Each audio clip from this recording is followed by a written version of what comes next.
20. sajandi alguse Euroopa kuulus suurriikidele. Riiki Eesti pole 20. sajandi jooksul veel maailmakaardil olnud. Ta on olnud vaid killuke erinevates impeeriumites. Tema maa on kuulunud Balti parunitele, kellele antud privileegid valitseda, ükskõik kelle võimu all territoorium on. 20. sajandi alguses pole üht Eestitki. Maa-ala jaguneb Vene impeeriumi 2 kubermangu vahel, Eesti ja Liivimaaks. Ka enda eestlaseks nimetamine on midagi üsna uut.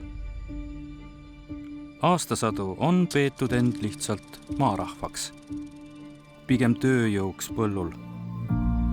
Kuid pärisorjusest vabastamine, talude müük ning tehaste kasvamine annab peagi hoogu linnastumisele ja sellega ka Eesti haritlaskonna tekkele ja koondumisele. Kerkib eestlaste eneseteadlikkuse sümbol, Estonia teater. 1913. aasta sügisel avatakse see maailma klassikaga. Näidendis Hamlet leitakse, et miski on mäda Taani riigis. Ning nii on see ka 1913. aastal pulbitsevas Euroopas. Aasta hiljem tegutseb teatriruumides aga juba sõjaväehaigla. Algab Esimene maailmasõda.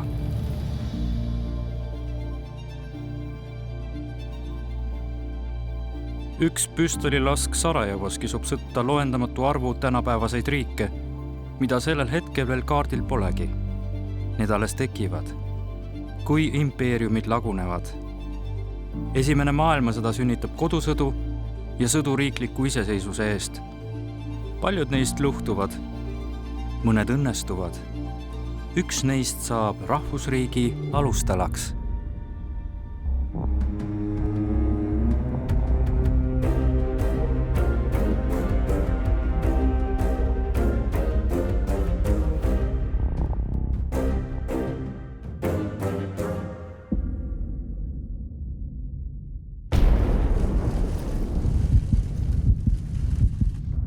Esimese ilmasõja rinnetel sõdib 73 miljonit sõdurit, Eestist 100 000 meest, kellest jätab lahinguväljal elu 10 000. Sõja mastaap on meeletu. Vastamisi on keskteljariigid, liidriks Saksa keisririik, vastas liit Entente, mille tuumaks 3 hiidu, Prantsusmaa, Suurbritannia ja Vene tsaaririik. Kuni Venemaal puhkeb 1917. aastal revolutsioon. Tsaari võim kukutatakse. Selle tulemusel kirjutatakse 1918. aasta 3. märtsil alla Brest-Litovski rahuleping. Venemaa on sõjast väljas, kuid sakslased on jõudnud juba üsna tema pealinna, Petrogradi lähedale, okupeerides vahetult enne Eesti.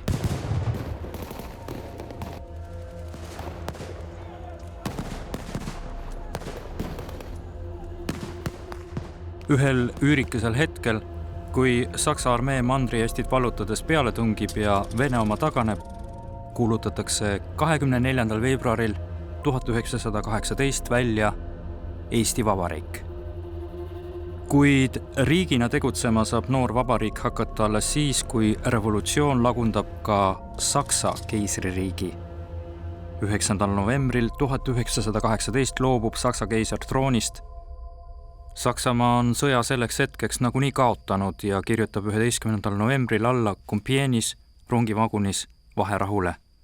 Esimest korda maailma ajaloos asuvad eestlased ise oma riiki juhtima. Eestlaste kasuks oli ju tegelikult päris palju tegureid, kas või alates sellest, et Esimene maailmasõda lõppes just nii, nagu ta lõppes. Ilma Saksamaa kaotuseta ilmselt ei oleks Eesti riiki vähemalt 18. aastal kindlasti mitte tekkinud. Kas kunagi tulevikus, kes seda teab? Teiselt poolt, et Venemaal oli tulnud võimule enamlased ja et nende võim oli just parajasti nii nõrk, nagu ta oli, et Venemaal oli selleks ajaks juba käivitunud kodusõda. Et võime ju kujutleda ka sellist situatsiooni, kus enamlased oleksid võimule tulnud, kus nad oleksid jõuga kõik oma vastased maha surunud või kui vähemasti Vene kodusõja puhkemine oleks edasi lükkunud. Ühesõnaga, kui Punaarmee oleks saanud täie jõuga rünnata lääne poole. Saksamaal puhkenud revolutsioon annab Punasele Venemaale lootuse, et kohe algab maailmarevolutsioon. Võimule saadakse vähemalt Euroopas, kuid selleks tuleb sinna suunata sõjaline jõud. Vallutusteele jäävad vastsündinud Balti riigid. Nõukogude Vabariigi relvajõudude ülemjuhataja Jukum Svatsjetis annab 18. novembril korralduse vallutada Pihkva, Tallinn, Valga ja Narva. Samal ajal Eestis algav vabatahtlike mobilisatsioon toob plaanitud 10 000 mehe asemel kokku vaid 800. Kuigi Punaarmee suunab algul Eesti vastu vaid 2% oma vägedest, on sündiva rahvaväe jõud sisuliselt olematu, et vastu hakata. 4 aastat kestnud maailmasõda on kulutanud kogu Eesti pinnal oleva ressursi.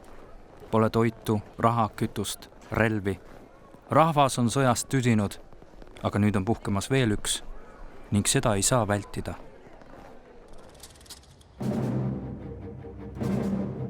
Punaarmee võtab esimese rünnaku Narvale ette juba 22. novembril, selle löövad aga tagasi veel positsioonidel olevad Saksa väed, kes küll kiirustavad lahkuma. Virumaal alustatakse sundmobilisatsiooni 24. novembril.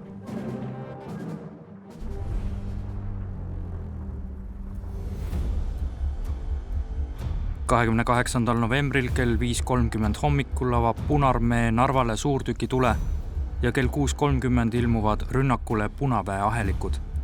2100 tääki ja mõõka, 32 kuulipildujat, 10 suurtükki, 2 soomusautot.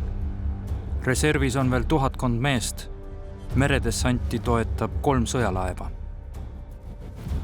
Rahvaväel on vastu panna paarsada meest, põhijõuks 1000 sakslast, kes pole veel lahkuda jõudnud. Esimene rünne Jaanilinna peale lüüakse kuulipilduja ja suurtükitulega tagasi. Selja tagant üle Joala välja ründab paatidega jõe ületanud Eesti punakaardi Viljandi kommunistliku kütipolgu üksus. Nad satuvad Saksa suurtükipatarei kiiruga koondatud 100-mehelise Saksa-Eesti salga ning soomusrongi hävitava tule alla ja taanduvad. Punaste kaotused on suuremad, langeb ka Eesti Punase Kütiväe nõukogu esimees Jaan Sihver. Hilisem nõukogude propaganda püüdis vabadussõda ikka näidata klassisõjana, milles Saksa okupatsiooni eest Venemaale põgenenud Eesti töölised naasid kodumaad vabastama. Selleks oli oluline, et algul on sissetungiva jõu hulgas ka eestlasi. Eesti vabadussõda me ju ikkagi kodusõjaks ei pea, sellepärast et punaste poolel oli ilmselge vähemus eestlasi ja need ka, kui sõja edasi minnes, siis nad ka minetasid igasuguse vaimustuse oma vendade vastu sõdides. Kuid Narva lahingu saatuse otsustab kell 12.30 Narva-Jõesuus maabunud 650-meheline Eesti, Vene ja Soome punamadruste dessant. Narva-Jõesuud kaitsvad sakslased arvavad alul, et tegemist on Inglise laevadega. Nad kardavad kotti jäämist ning algab meeleheitlik taganemine. Kell 15.30 õhitakse Narva sillad, viimastena lahkuvad eestlased. Narvas kuulutatakse välja töörahva kommuun, mille juhiks saab Punaväe komissar Jaan Anvelt.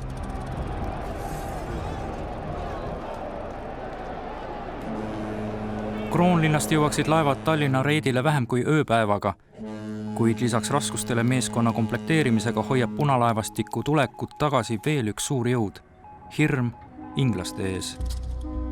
27. novembril sõidab Briti laevastikukoondis välja, et võtta kontroll Läänemerel. Neil on merede ainuvalitseja kuulsus, kuid kuulsus ei kaitse salakavalate miiniväljade eest. Maailmasõda on teinud Soome lahest maailma kõige mineerituma paiga. 6. detsembril sõidab üks 5 C-tüüpi kergristlejast Cassandra 42 kilomeetri kaugusel Saaremaast lääne pool triivmiinile ja hukkub.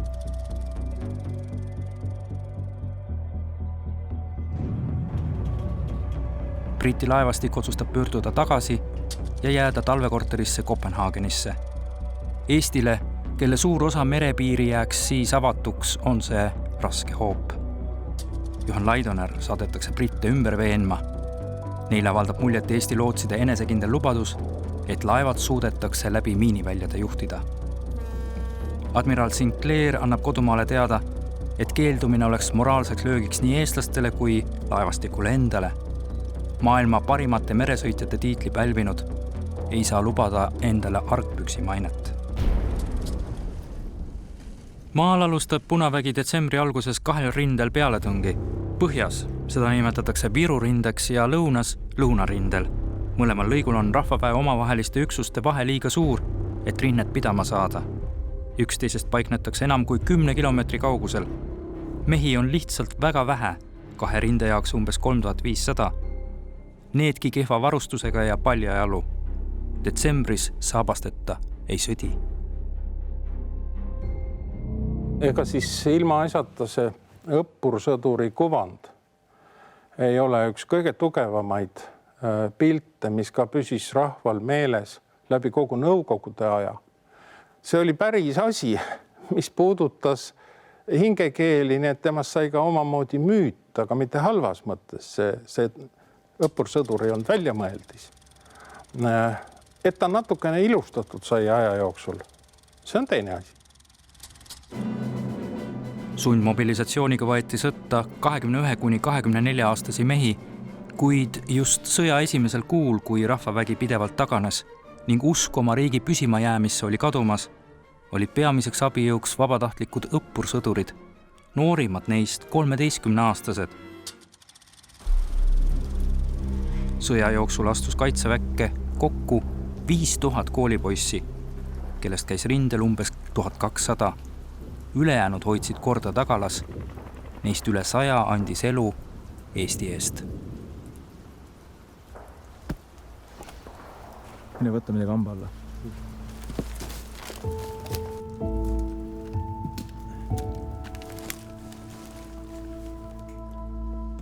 Reaalkooli poiss Harald Triigel langes Järve mõisas, kui Punavägi ootamatult peale tungis.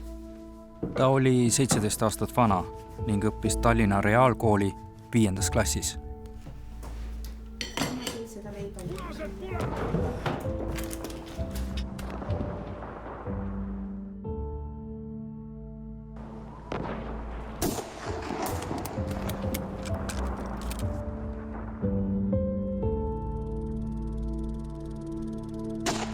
Kõige imetlusväärsem Triigeli juures on see, et ta tegelikult suri teist inimest päästes.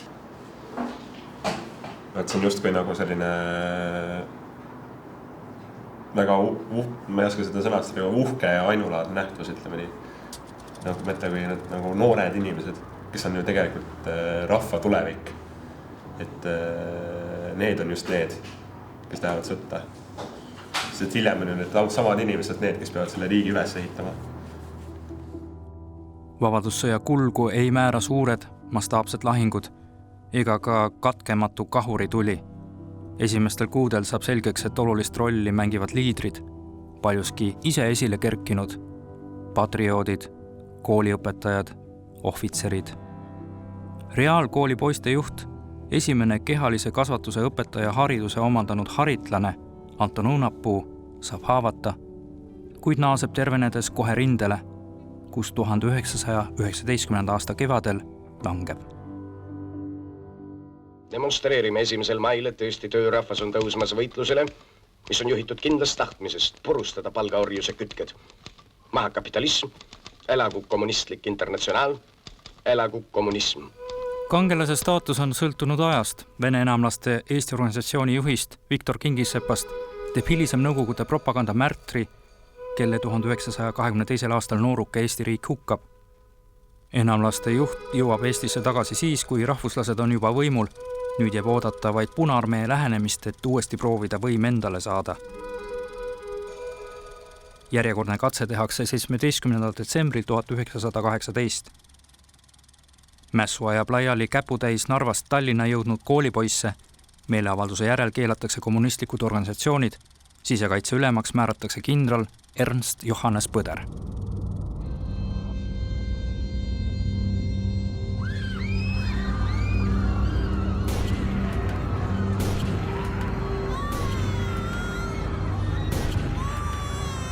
Samal ajal toimuvad punavägede kätte langenud maal arreteerimised ja hukkamised.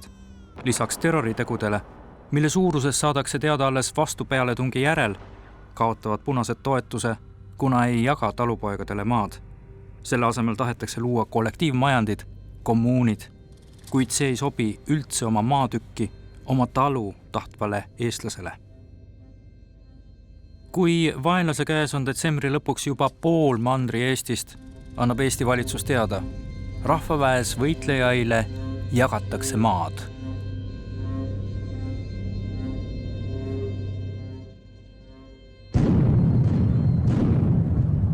Esimesed võidud tulevad hoopis merel. Britid vangistavad peale jõule 2 punalaevastiku hävitajat, Aftrolli ja Spartaki, ning kingivad need Eesti laevastikule, kus nad ristitakse ümber lennukiks ning bambolaks. Need on kogu laevastiku suurima tulejõuga alused vabadussõjas. Mereväe juhiks oli detsembrist kuni sõja lõpuni Johan Pitka. Kapteni paberitega Pitka oli ka Kaitseliidu rajaja, soomusüksuste looja, ka sõjatööstuse organiseerija ning teenis ära isegi poeetilise nimetuse Vabadussõja hing. Kaudselt on selles nimes kirjas ka tema saatus, sest ühena vähestest uskus ta ka veel teise maailmasõja ajal, et Eestil on võimalus oma vabaduse eest seista. Juhtis vastupanuliikumist ning organiseeris Eesti oma armeed. Nõukogude julgeoleku kätte saamise ohus sooritas ilmselt enesetapu, kuid kus ja kuidas on jäänud siiani müsteeriumiks, nagu ka tema vabadussõja aegne võimekus teha kõike ja kogu aeg.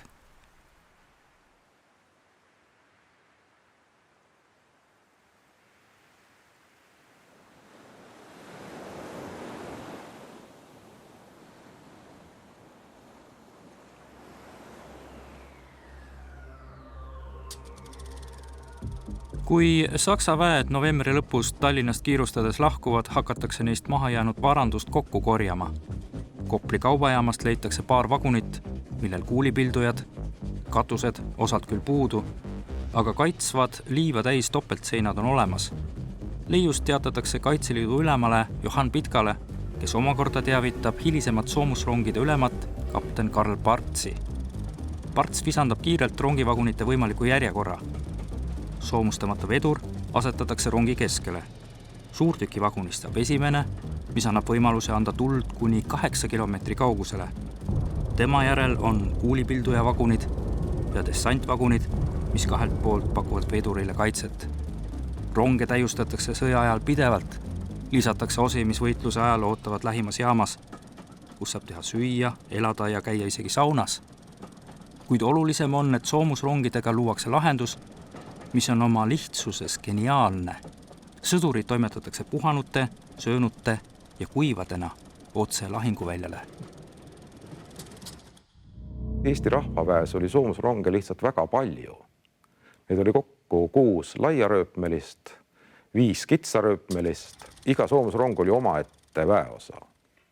Ja ta allus selle diviisi ülemale, kelle rindelõigus nad parajasti tegutsesid. Ja alles augustis 1919 moodustati soomusrongide diviis. See oli puhtalt juba lahingkoondis. Kuni metallist oli puudus, kaitses mehi kuulide eest liivasoomus. 2 puitseina vahele pandud liivakiht, mis kuivades kippus välja valguma. Meil on siin tükike soomusrongi ja eestlastel teadagi ei ole rauda, ei ole kulda, aga on kodumaine materjal. Siin on puit ja siis liiv. Kas need tõesti ajavad asja ära? Seinaehitus oligi laud 32 mm, post, mis siis seinakonstruktsiooni hoiab, vahel siis liivatäide ja jälle 32 mm laud.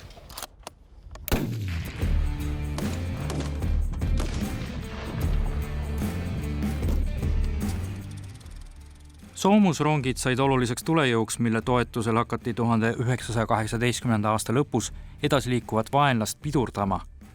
Kui Tallinnani oli Punaarmeel vaid 45 kilomeetrit, saabus Eestile veel üks oluline abi. Esimesed 150 Soome vabatahtlikku. 1918. aasta viimasel päeval kohale jõudnud mehed tõstsid Eesti sõdurite võitlusvaimu. Teada on ja tuntud on meil nõukogude ajast legendid, et Soome lihunikud ja kõrilõikajad. Et eks nad olid ka suhteliselt julmad vennad küll vaenlasega. Vange ei võetud, kui vähegi võimalik, ja see tähendas seda, et Punaarmee kartis neid üksusi. Nad olid hästi relvastatud ja siiski moraalselt väga kõrgel tasemel. Vastu pealetungi alguseks 6. jaanuariks on jõud rindel juba enam-vähem tasakaalus. Rahvaväe number kasvab soomlaste rindele jõudmisega. Punaarmeel on eelis jällegi reservis. Vajadusel on neil võimalik 1500 meest rindele juurde tuua.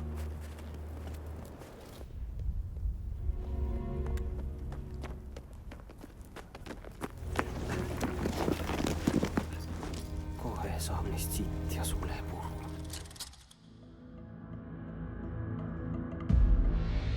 Vabadussõda pole totaalne sõda üle maastike. Punaarmee siht on vallutada teede ja raudteesõlmed. Üks oluline sõlmpunkt on Kesk-Eestis Põltsamaa. Vaid 20 kilomeetri kaugusel asuvas Aidu külas on vastamisi 4. jaanuaril 1919 200 rahvaväelast ja 400–500 punaväelast. Üle kuu kestnud sõjas on see üks neist jaanuari alguses toimunud lahingutest, millele hiljem anti nimi Murdelahing, sest siit alates enam ei taganetud. Ilm on külm, 10–15 miinuskraadi on püsinud juba pikemat aega. Vesised heinamaad ja sood on muutunud läbipääsetavateks. Väikesed künkad annavad kaitsjatele võimaluse varjuda üle välja tuleva ründaja eest. Rahvavägi kasutab siin ja edaspidi 100 aasta oluliseimat trumpi, ümbritseva maastiku tundmist. See annab võimaluse võita väiksematel jõududel. Vaenlane lastakse võimalikult lähedale, tuli avatakse alles siis, kui vastane on vähem kui 400 meetri kaugusel.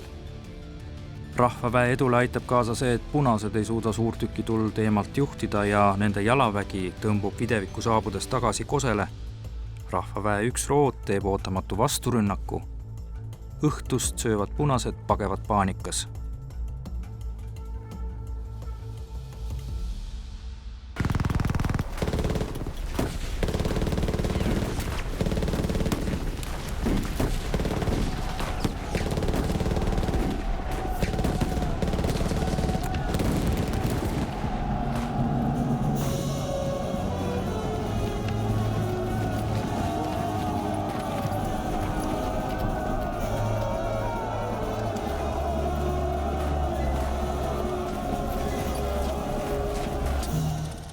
Murdelahingud algavad võitudest Viru rindel.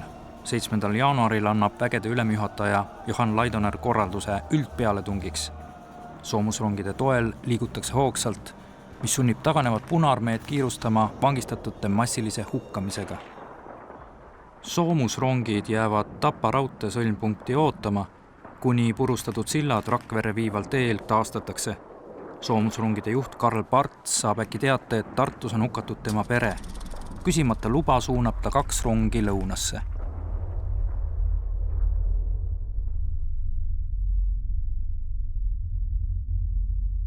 Lõunarindel on vaenlaste suurim hirm Julius Kuperjanovi ümber koondunud partisanisalk.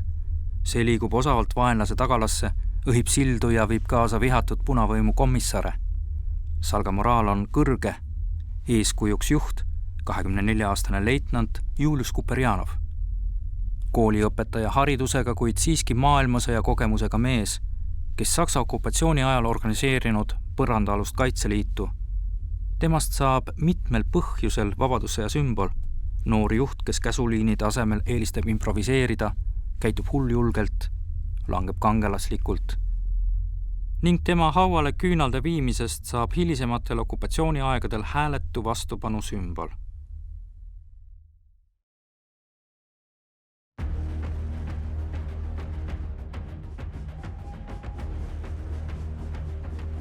Kuperjanovlased liituvad Tartusse suunduvate soomusrongidega. Punastel on küll plaanis oma vägesid suurendada, kuid tegevus viibib ja rünnak tuleb ootamatult. Jänese sild, tõeline pudelikael Lõuna-Eesti raudteel, jääb õhkimata ning sealt minnakse Tartu peale suisa joostes ja linn võetakse hämmastava kiirusega tagasi 14. jaanuaril. Kiirustamiseks on põhjust. tuleb päästa Tartu vanglates oleva 350 inimese elu. Tartu krediidikassa keldris leitakse mahalastutena 19 inimest. Nende hulgas Eesti õigeusu piiskop Platon, kes kuulutatakse 2000. aastal pühakuks.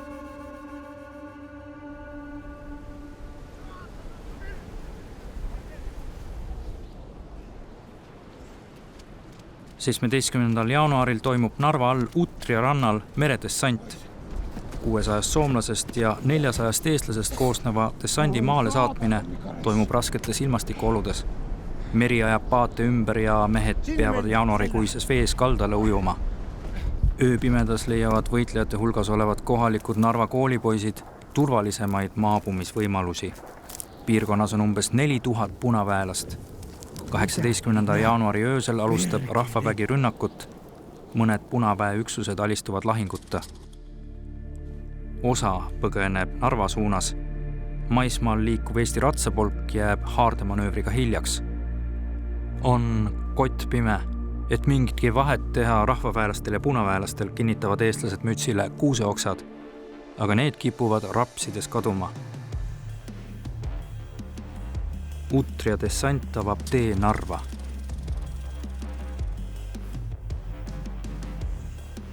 Soomlased ei taha sõdida väljaspool Eesti piire, kuhu Viru rinne Narva vallutamisega jõuab. Eestisse saabunud Soome vabatahtlikest põhjapoegade rügement suunatakse lõunarindele. Tartu järel on oluline saada tagasi Valga. Lisaks raudteesõlmele on seal vajalikke materjale sisaldavad laod. Punavägi sõdib nüüd, et anda aega võimalikult suurte varude äraveoks.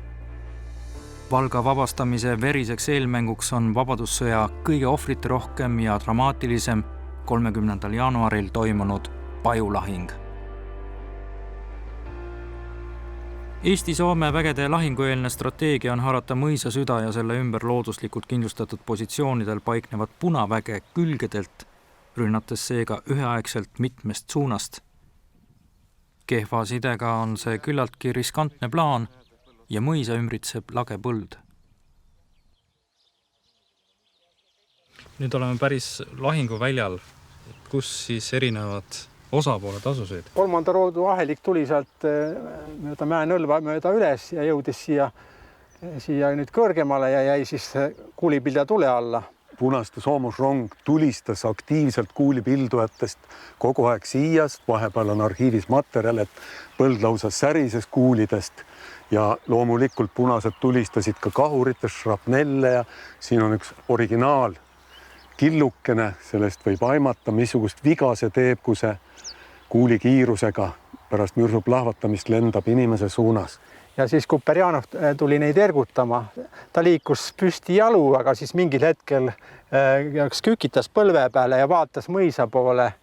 Oli niimoodi kummargil veidi ja siis sel hetkel kuu lavastada läbi õllavarre ja siis läks rindu.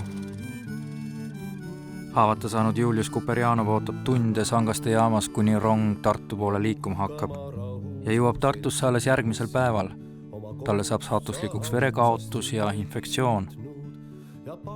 Kuperjanov sureb 2. veebruaril 1919, täpselt aasta enne Vabadussõja lõppu. Kuid tema surma hetkel on peaaegu kogu Eesti territoorium vaenlasest vaba. Kuni sõlmitakse rahu, tuleb sõdida võõral maal.